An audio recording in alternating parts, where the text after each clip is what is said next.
ये छठी में गीत आप लोग को अच्छा लगे तो लाइक, शेयर और सब्सक्राइब कीजिएगा।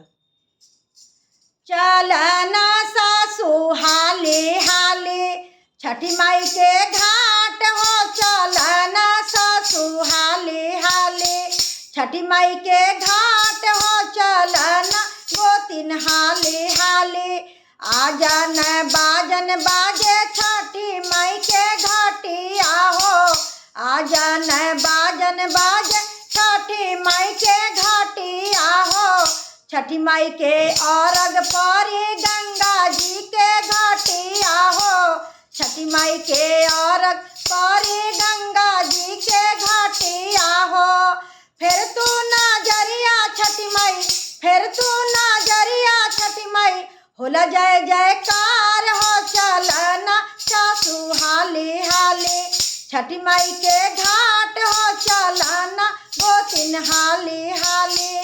जल्दी सजावा सासु छठी माई के दौरा हो, जल्दी सजावा गोतिन छठी माई के दौरा हो। छठी माई के औरग परी गंगा जी के घाटिया हो, छठी माई के औरग परी गंगा जी के घाटिया हो। फिर तू नजरिया छठी माई, फिर तू नजरिया छठी माई बड़े फूलवार हो, चलना सासु हाले हाले छठी माई के घाट हो, चलना गोतिन हाले हाले केरवा नरियारवा से, केरवा नरियारवा से अर्घ दिया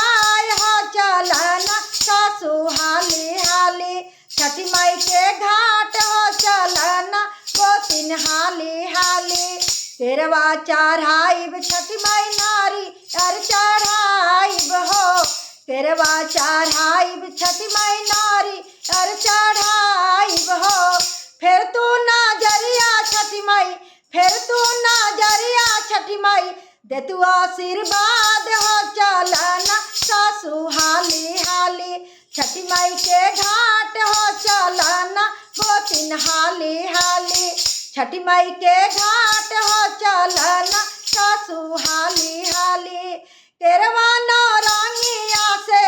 केरवा नरियारवा से अर्घ दिया हो, चलना सासु हाले हाले छठी माई के घाट हो, चलना गोतिन हाले हाले छठी माई के घाट हो, चलना सासु हाले हाले।